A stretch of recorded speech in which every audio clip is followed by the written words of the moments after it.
Our department leader, Gary, was the one who stole the business transaction from your younger colleague, Jack Johnson.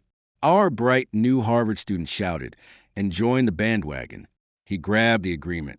"Guess I'll quit then," I said, and quit the company because I was tired of the two of them treating me badly and making false charges. But Gary called me nonstop the following day. Ignoring his calls for all time resulted in an absurd circumstance. I'm Scott Eastwood, and I'm 43 years old.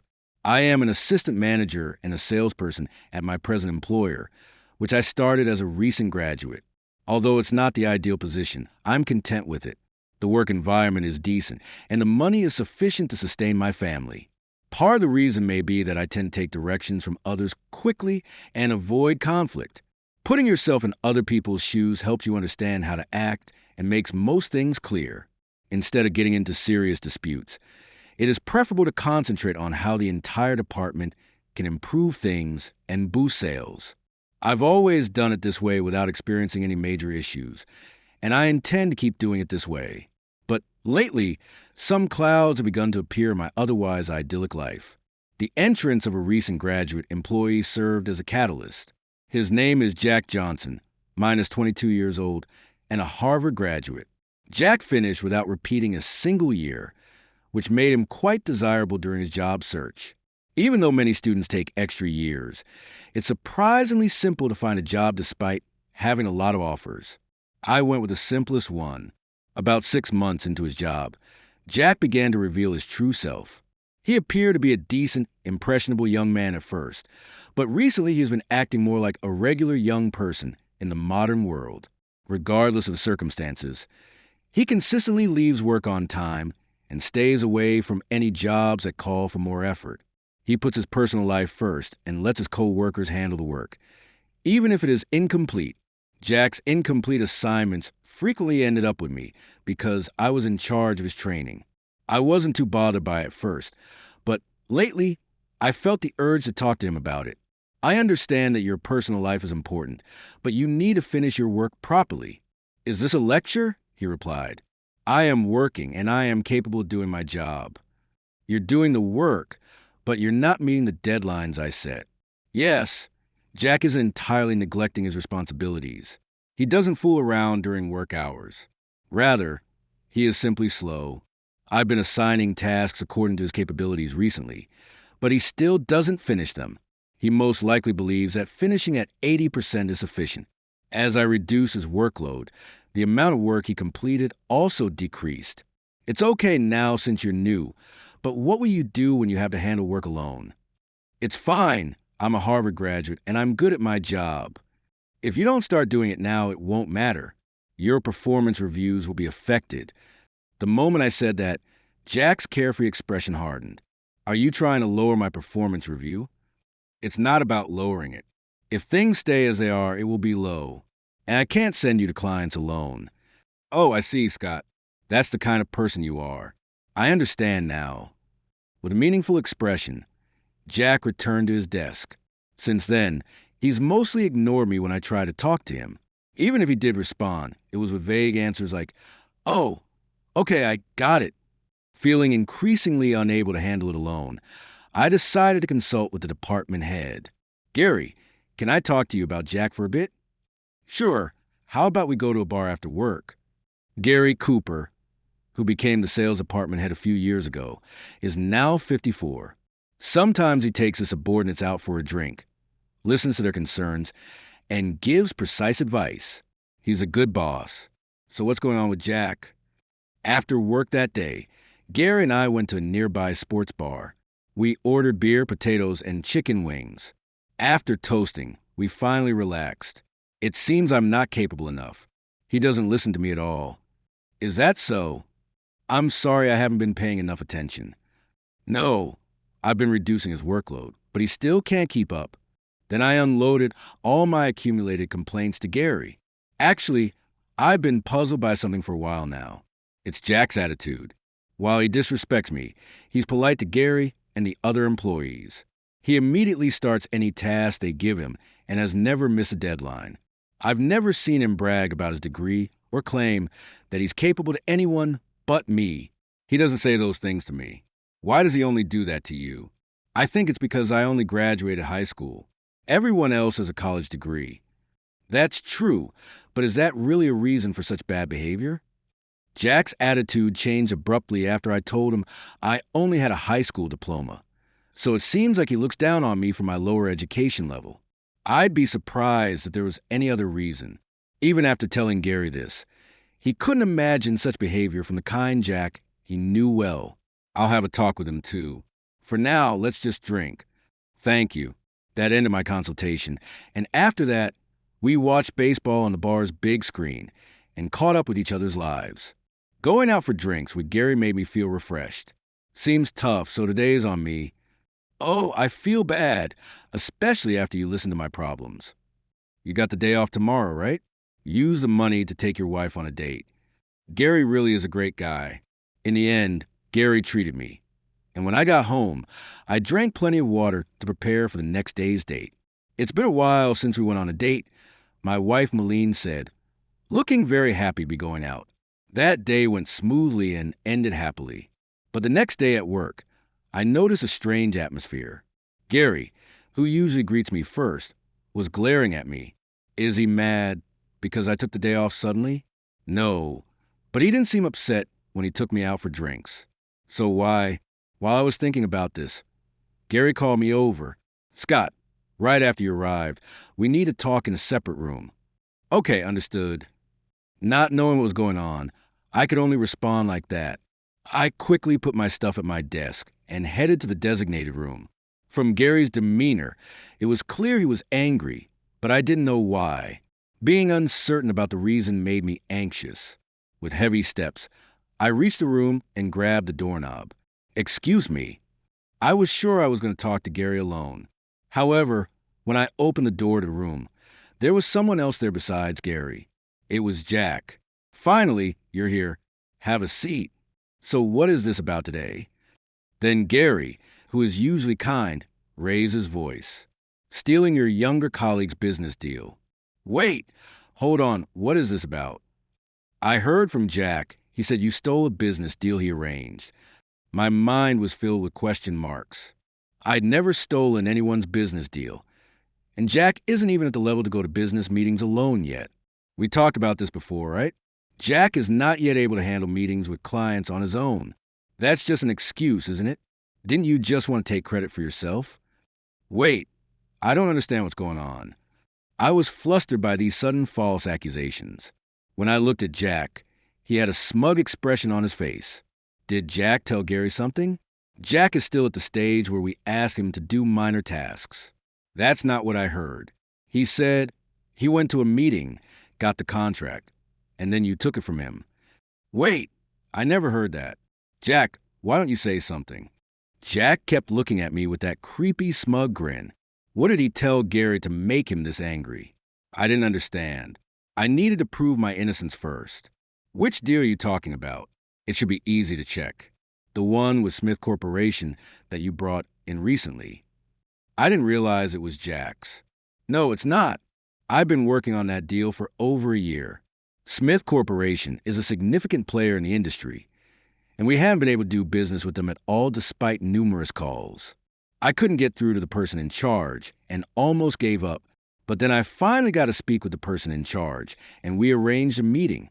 Just recently, I completed the meeting and secured the contract. I didn't think you were that kind of person. This damages your credibility. If you say so, please check with the person in charge over there. There's no need for that. Jack said you took it from him. No matter how much I tried to explain to Gary, he wouldn't listen. He even rejected my suggestion to check with the client. This was clearly irrational. Why is he lying like this? Why don't you tell the truth? Feeling this would go nowhere, I asked Jack directly. I knew his answer would be the same. He stole the contract. Jack's words were exactly what I expected. To be accused of stealing, of all things. How much does he look down on me? And for Gary to support Jack's harsh words, something was definitely wrong. Maybe Gary's got some kind of weakness that Jack knows about. Otherwise, it doesn't make sense. In any case, Jack and Gary had clearly become my enemies. All right, let's discuss this with Smith Corporation and the company. that will clear things up quickly. Wait a minute. Let's not go that far. I just need you to cover for me. Cover for you? You want me to lie and say I stole Jack's contract? Gary nodded. Unbelievable. Gary knew Jack was lying and still treated me like this. I used to look up to Gary and wanted to be like him. I admired and respected him. Learning Gary's true nature was disheartening. I decided I no longer wanted to work under him. Before I knew it, I found myself saying, "Then I'll quit." Wait, I didn't say you should quit. Then what do you expect? I can't work with people who call me a liar. Gary seemed shocked that I would consider quitting. Come on, we worked hard together. Just overlook this one time. Jack will keep doing this. Will you say the same thing every time? Why are you being so stubborn? Gary knew I avoided conflicts, so he probably thought he could smooth things over by talking to me. I didn't know why he was so keen on protecting Jack, but I no longer cared. I was going to take this all the way. For some reason, I was filled with a fighting spirit. It was like all the times I avoided conflict or lies. I was determined to bring both of them down. I'll ask one last time. Are you sure about this? Gary fell silent at my question. I'll take that as a yes. So, Jack, you're not going to retract your lie. I'm not lying. You're the liar here. Got it? This conversation is over, right? I'll be leaving now. I glared at Gary and left the room. After that, I continued my work as usual, but Gary looked awkward when he returned. Jack looked smug, but that wouldn't last long. I finished my remaining tasks, wrote my resignation letter, and handed it to Gary. Thank you for everything. I prepared documents for the handover. Are you really quitting? You can still change your mind. Why? After being called a liar? Don't make me laugh. Gary flinched at my words. No, it was probably my expression that shocked him. I couldn't see my own face, but I bet my eyes were pretty cold. Having successfully handed in my resignation letter, I started packing up my things to leave. But somehow, leaving like this didn't sit right with me. Since I was quitting anyway, I decided to let the employees know everything. I was falsely accused by Gary and Jack. Everyone, please be careful. Hey, what are you talking about? You don't have to come in tomorrow. Who said I stole a younger colleague's business deal anyway? It doesn't matter now. With that, I left the office, ignoring Gary's shouts behind me. As soon as I decided to quit, I felt a refreshing sense of relief. If you asked whether I regretted quitting on impulse, honestly, there were some regrets, but I'd rather take up a part-time job than work under such irrational people. When I got home, I explained the situation to my wife. I deeply apologized, but somehow she was angrier than I was. You did the right thing quitting that company. I think you did great. She praised me. I'll never forget the taste of the beer we drank together that night. The next day, around noon, I checked my phone as soon as I woke up and saw tons of missed calls. The caller ID showed Gary's name. Even though he let me leave without fuss yesterday, maybe suddenly submitting my resignation caused problems.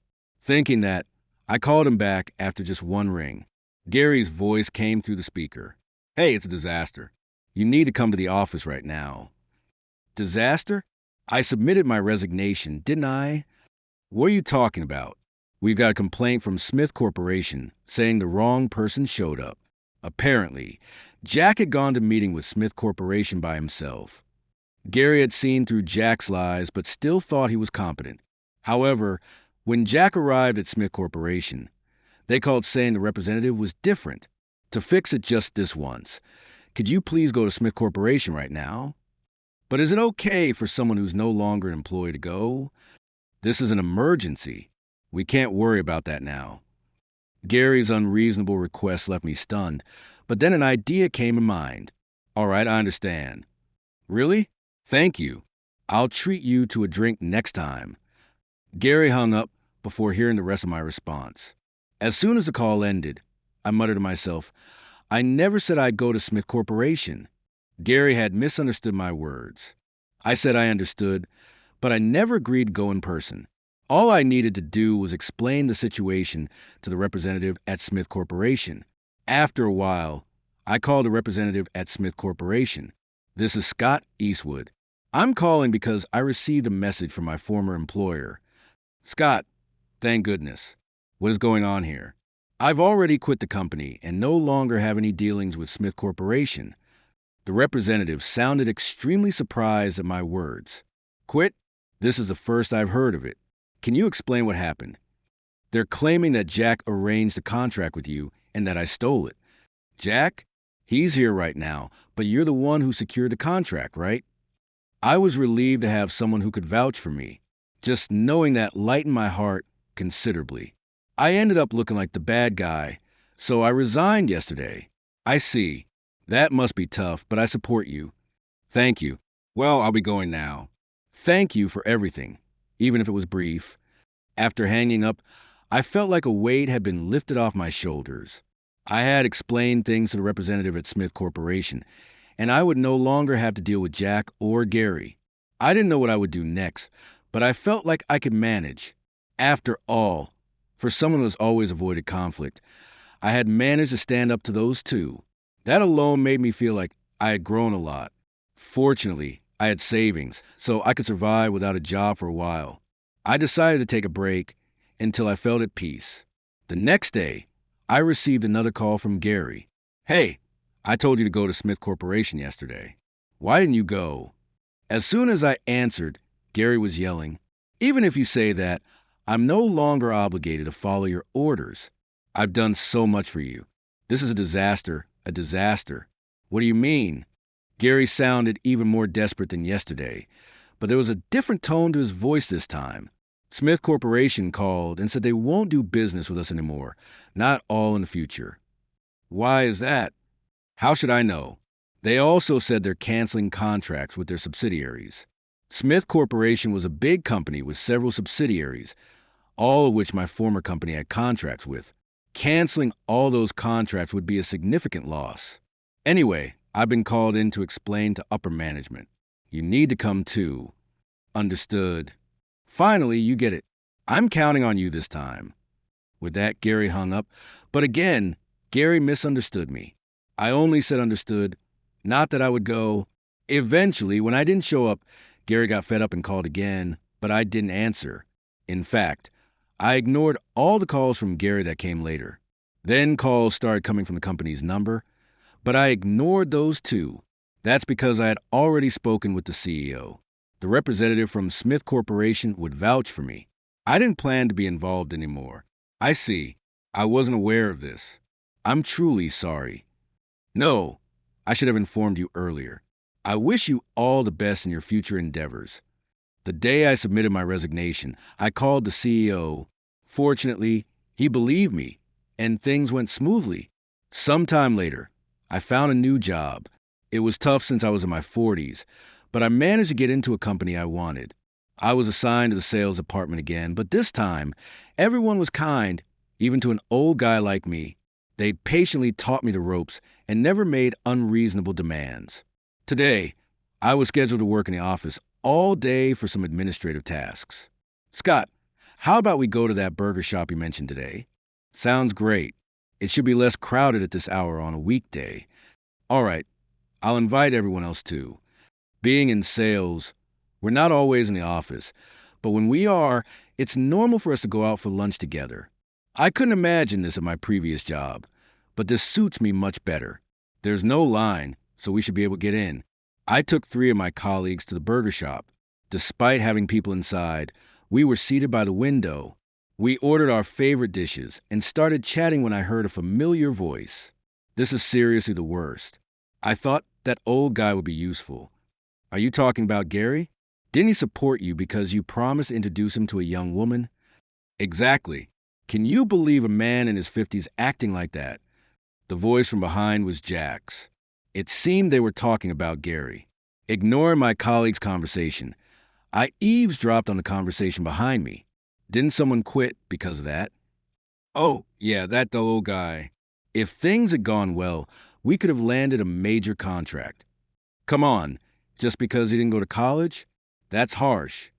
You're pretty ruthless. Jack was there with a friend, and it seemed they had talked about me and Gary before. My face must have looked severe while listening to their conversation. My colleagues looked at me with concern. Are you ohit? You look a bit pale. Well, actually, I explained the situation. Unaware of the conversation behind me, my colleagues were shocked. What was even more surprising was that everyone got angry on my behalf. I had told them about my previous job. This is unacceptable. I can't let this go without saying something. I don't want to make a fuss. That's not like you, Scott. With that, one of my colleagues stood up abruptly. Hey, you two better watch it or you'll regret it. Huh? What are you talking about? Some weak old guy telling me what to do. I heard you graduated from Harvard.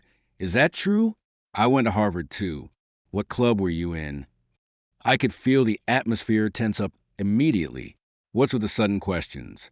We're not the same age, so we wouldn't have overlapped. I'm 25, so we might have. What club were you in? Tennis club. We played casually and had lots of parties. I watched as my colleague smiled knowingly. Oh, really? I was in the tennis club too. Never heard of you, and I bet no one else does either. What? You're lying about going to Harvard? Oh, maybe it's you who's lying. If you are, that's fraud, and your company could sue you. Suddenly, Jack started sweating profusely. Apparently, he hadn't quit after all. He was wearing a suit with his company ID badge from my previous workplace. You know, it's easy to verify your education with the school. I should inform your company. Please don't do that. Jack pleaded. So you admit it now. Apologize to him. My colleague said, pointing at me, Jack, who hadn't noticed me until now, looked shocked. Why are you here? I heard everything. By the way, he's working at Smith Corporation now. Smith Corporation? That's the place I didn't get hired at. This was new news to me. Jack had applied to Smith Corporation as his first choice but didn't get in. Knowing someone he had looked down on was working there must have been a shock. Sorry that a high school graduate is working at Smith Corporation, but work isn't all about education. What are you talking about all of a sudden? Work is about trust. You'll face more problems if you keep this up. Shut up, let's go. Realizing he couldn't argue anymore, Jack left the shop with his friend, even though they were still eating. Now, that's the Scott I know. No, I couldn't have done it without you. Thank you so much. So you're treating us, right, Scott? What seemed like a resolution ended with me paying for lunch for all four of us. It was a pretty hefty expense, but I had no choice. Later, it was discovered that Jack had been backing Gary. Moreover, he let slip about his educational fraud, which led to an investigation. It's a pretty foolish story, but it was uncovered during a phone call with a friend. The investigation confirmed Jack's academic credentials were falsified. It turned out his highest education was the same as mine, a high school diploma. After several discussions within the company, Jack was eventually fired. Apparently, the higher-ups were furious with Jack over the incident where all of Smith Corporation's subsidiaries canceled their contracts. The higher-ups knew Jack had taken credit for my work. However, it's not easy to fire an employee outright. Had I spoken up at the time, Jack might have been fired earlier, but because I resigned so easily, the higher-ups couldn't act against him. Jack's initial punishment was just a temporary pay cut, but educational fraud is a serious crime. Even the higher-ups couldn't ignore that and took the matter to court. The court ruled against Jack. Educational fraud can result in up to 2 years in prison or a fine of up to $3,000. Though $3,000 might be manageable, Jack couldn't pay it. Despite working for almost a year, he had no savings. Moreover, his actions were so severe that even his parents, relatives, and friends abandoned him. Unable to borrow money from anyone, Jack was sentenced to up to 2 years in prison. Jack had a girlfriend and was planning to get married, but they drifted apart due to this incident. Their relationship eventually ended. After serving his time, Jack tried to contact his ex-girlfriend, but found she had moved and left no forwarding address. Now, Jack lived alone in a rundown apartment, working multiple part-time jobs. As for Gary, although I don't care about him anymore since I've already quit the company, it was revealed that Jack had influenced him to make unreasonable demands on me. Gary was fired at the same time as Jack. Gary had a wife and a child, but they left him after the incident. If you prefer young women, then divorce me. his wife said, leaving with her child. Now, Gary lives alone in a bait house with a fully paid mortgage. He started working at a nearby corner store, but there are constant complaints from customers. Rumor has it that he might be fired soon. Recently, his memory has been deteriorating, and relatives are suggesting he should be placed in a care facility. I learned of their fates from friends, relatives, and former colleagues, but none of it matters to me now. Since then, my life has been smooth sailing. I've been working at Smith Corporation for 6 years now, and I'm approaching 50. Looking back, I've realized that people don't change easily. That's why I'm glad I experienced the big event of quitting my job. If that hadn't happened, I would still be working at that company. Without Jack and Gary, my life would have been secure, but I've learned a lot since coming to Smith Corporation. Most of all, I'm really happy that I can leave work on time. Today, I'm planning to finish work on time and have dinner with my wife at a restaurant. You are always wonderful, but lately you look so vibrant and really handsome. My wife said when we met in front of the restaurant, "You look really beautiful too." Don't say things you're not used to, but thank you. It makes me really happy. I'm not used to this kind of atmosphere, but it seemed to please my wife. Honestly, I've been able to endure because of her. From now on, I plan to repay my wife and colleagues for all they've done.